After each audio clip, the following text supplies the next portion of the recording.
प्रातर्भजामि भजतामभिलाषिदात्रीं धात्रीं समस्तजगतां दुरितापहन्त्रीं संसारबन्धनविमोचनहेतुभूतां मायां परां समधिगम्य परस्य विष्णोः।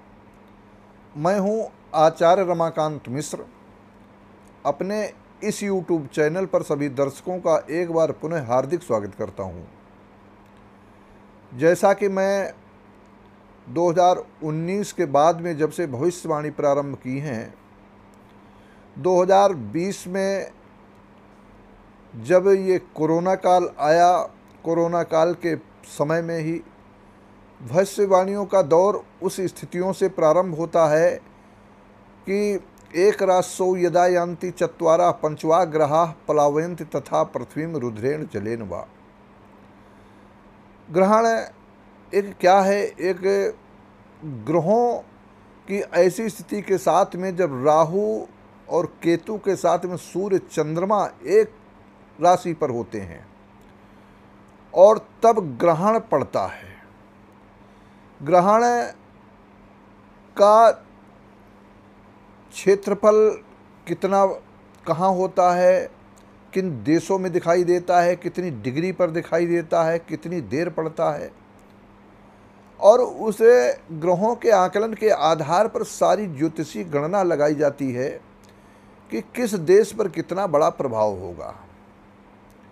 इसी प्रकार से इस वर्ष जब पहले की अगर दृष्टि से देखें तो कोरोना काल में भयावह स्थिति पूरे विश्व के अंदर, भारत ही नहीं 2020 और 2021 में जिन परिवारों के साथ में घटनाएं घटी उसको पूरी दुनिया ने देखा है। लेकिन आज मैं इस वीडियो के माध्यम से एक बार फिर मैंने वादा किया था कि अतिशीघ्र आपको एक वीडियो दूंगा और जिसमें आने वाले समय की घटना को पूर्व में ही विश्व में कौन कौन सी ऐसी विपत्तियां, आपत्तियां या कौन सी अच्छाइयां हो सकती हैं जिसके कारण से पूरे विश्व में एक तहलका मच सकता है। 7 सितंबर 2025 को एक ग्रहण पड़ेगा, भाद्रपद शुक्ल पूर्णिमा को, और यह ग्रहण चंद्र ग्रहण होगा। जब पूर्णमासी को कोई ग्रहण पड़ता है तब चंद्र ग्रहण पड़ता है, और अमावस्या को जब ग्रहण पड़ता है वो सूर्य ग्रहण पड़ता है। इन ग्रहों की स्थितियों के आधार पर अब कितने ग्रह साथ में होते हैं उस राशि पर, जब कुंभ राशि पर ग्रहण पड़ेगा सतभिखा नक्षत्र में, और यह आने वाले समय में क्या क्या स्थितियां उत्पन्न हो सकती हैं। अब इनके अन्य ग्रहों के आदान प्रदान कहाँ कहाँ पर गोचर कर रहे हैं सारे ग्रह, ये आपको एक संक्षेप में इस वीडियो के माध्यम से बताऊं। 29 मार्च 2025 को शनि का राशि परिवर्तन अपनी स्वराशि से निकल करके मीन राशि में उसका संचरण हो रहा है, जो 2.5 वर्ष तक रहेगा। अब कुंभ, मीन और मेष, इन 3 राशि वालों के लिए 7.5 का प्रकोप जैसा कि सभी जनमानस के अंदर व्याप्त है और जानता है। लेकिन यह ग्रहण और ये शनि बृहस्पति अतिचारी अवस्था में 2032 तक 8 वर्षों के लिए, और बृहस्पति कभी मिथुन राशि में गोचर कर रहा, फिर कर्क में जाएगा, कर्क से फिर बकरी होगा, मार्गी होगा। इस प्रकार से अतिचारी अवस्था में बृहस्पति जब अधिक जल्दी एक राशि से दूसरी राशि पे चला जाता है तो उसको ज्योतिष की दृष्टि से अतिचारी अवस्था बोलते हैं। और जब जब बृहस्पति अतिचारी हुआ है तब तब पूरे विश्व के अंदर किसी न किसी प्रकार से एक दैवीय घटनाएं भी घटित हुई हैं। लेकिन घटनाएं हमेशा एक जैसी नहीं होती। सन 1971 में युद्ध हुआ, तब की घटनाएं कुछ और थीं। उसके बाद में 65 में, इसके पूर्व में हुआ था, तब की घटनाएं कुछ और थीं। और 62 में हुआ तब घटनाएं कुछ और थीं। देश आज़ाद के बाद में जब स्वतंत्र भारत हुआ है तब से अभी तक कारगिल का युद्ध भी एक हो चुका है।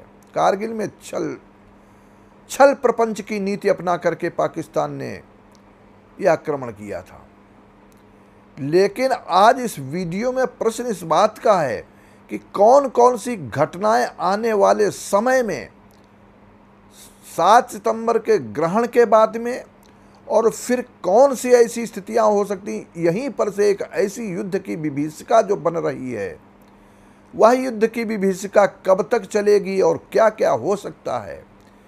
आप जो मुझे परमानेंट सुनते हैं, वीडियो देखते हैं और अपने आँखों से उस चीज़ को अनुभव करते हैं कि गुरु जी आपने जो कहा था ठीक उसी प्रकार से घटनाएं पूरे विश्व के अंदर हो रही हैं। यह एक ऐसी ईश्वरीय विधा है कि जिसको टाला नहीं जा सकता, कितना भी प्रयास किया जाए। और वो टालने की स्थिति में इसलिए नहीं है कि मैंने कहा है कि जब जब हो ही धर्म की हानि और बाढ़ई अधम असुर अभिमानी, और तब तब प्रभु धरि विविध शरीरा, हरहि कोटि सज्जन भव पीरा। कभी कभी जातीय उन्माद पैदा होते हैं, कभी कभी लोग अपने वर्चस्व की लड़ाई लड़ते हैं, और सत्पुरुष अपने परिवार, अपने समाज, अपने देश, अपने प्रदेश, अपने जिले सभी को बचाने के लिए प्रयास करते रहते कि अराजक तत्व कभी किसी एक अराजकता से बाज नहीं आते। ये सारी स्थितियां 7 सितंबर के बाद में, ये वैसे तो मैंने कहा सितंबर से अक्टूबर, नवंबर, दिसंबर, ये 4 माह में आपको एक सामने एक प्रत्यक्ष उदाहरण होगा, लेकिन इसका कार्यकाल इतना बड़ा होगा कि यहाँ से एक ऐसी युद्ध की स्थिति बन रही है। जैसा कि मैं कह चुका हूँ, ईरान इजराइल का युद्ध आपने देखा कि शायद लगता है बंद हो चुका है। मैंने कहा भी था विराम होगा, लेकिन विराम ये कुछ दिनों के लिए है, कुछ वर्षा का कारण है, कुछ दैवी ग्रहों का कारण है, क्योंकि बृहस्पति अभी अपनी वृष राशि से निकल करके मिथुन राशि पे आया है, इसकी डिग्री कम है, अतिचारी अवस्था है। जब अतिचारी अवस्था हो जाएगी तब आपको सामने देखने को मिलेगा इन्हीं ग्रहों के प्रभाव से कितनी बड़ी विडंबना देश के सामने उत्पन्न होती है। लेकिन ये हंसने की बात नहीं, सोचने का विषय है। सौम्य प्रकृति के लोग, धर्म पर चलने वाले लोग, कोई भी धर्म हो, लेकिन सत्कर्म से जो कार्य करते हैं उनका जीवन आगे चलता है, उनकी प्रगति होती है, देश की प्रगति होती है, प्रदेश की प्रगति होती है। लेकिन तब तब प्रभुधरि विविध शरीरा, हरहि कोटि सज्जन भव पीरा। आतताई आतंकवादी अपने दुष्टता से बाज नहीं आते, देश को बदनाम करते, प्रदेश को बदनाम करते हैं, यहाँ तक है पूरे विश्व में उनका वर्चस्व दिखाई देता है। लेकिन इसी बीच में कोई ऐसा मसीहा उत्पन्न होता है। आज मैं आपको अगर किसी मसीहा की बात कहूँ तो आप कहेंगे किसी पक्षीय बात करते हैं। देश के अंदर ऐसे कुछ मसीहा हैं, पूर्व के प्रदेशों में भी, आसाम में एक मसीहा है, हेमंता विश्व शर्मा, मैं नाम नहीं लेना चाहता था। योगी जी अपने अथक प्रयास से नरेंद्र मोदी का वह वर्चस्व, आपको एक दैवी घटना आपको दिखाई दी। ये सब ग्रहों के प्रभाव से व्यक्ति की मानसिकता बदल जाती है। उपराष्ट्रपति इस्तीफा देते हैं, इसका भी मैं अधिक से अधिक जल्दी से जल्दी 2-3 दिन के अंदर एक वीडियो दूंगा। कारण क्या है? लोग मांग करते हैं, अनेक मांग करते हैं कि भारतीय जनता पार्टी अभी अध्यक्ष नहीं बना पाई है। बहुत सबसे बड़ी देश की बड़ी पार्टी है, पूरे विश्व की सबसे बड़ी पार्टी। लेकिन आज इस वीडियो के माध्यम से कहना चाहता हूं कि यह ग्रहण का समय और ये 2032 के पूर्व तक ये देश कहां से कहां तक जाएगा, विश्व में कौन कौन से देश इससे काल कलवित होंगे, प्रभावित होंगे। अमेरिका क्या छूता रह जाएगा? नहीं, ऐसा नहीं होगा। और जिन यूरोपीय देशों को आप देखते हैं बिल्कुल शांति से बैठे हैं, उनके ऊपर भी उछाल आएगा, उनके ऊपर भी काल कलवित होने की जैसी भय आपदा आ जाएगी। वो दैवी आपदा कभी वायु के द्वारा, हवा के द्वारा, कभी जल के द्वारा, इन प्रकार की दैवी आपदाएं आपके सामने ये दिखाई देती रहेंगी, और काल कलवित वही होता है जो आतताई होता है। ये सब आपके सामने अतिशीघ्र होने की स्थिति पैदा होने जा रही है। आपसे कहता हूं कि धैर्य धारण करें, सन्मार्ग पर चलने का प्रयास करें, क्योंकि जीवन मनुष्य का बार बार नहीं प्राप्त होता है। इसलिए आपका यह वर्चस्व कभी साथ नहीं जाएगा। आप अपने देश के लिए, अपने समाज के लिए, और ये समाज संपूर्ण कुटुंब, पूरा विश्व एक कुटुंब है, परिवार है। ये धरोहर है ईश्वरीय, इसको संजोए रखने के लिए प्रयास करते रहें। लेकिन हानि लाभ जीवन मरण यश अपयश विधिहात, जो कुछ अराजक तत्वों ने ये आगे अपना ऐसा कदम उठाया है, ग्रहों का ऐसा प्रभाव है कि उसी समय वो घटना सामने दर्शित हो जाती है।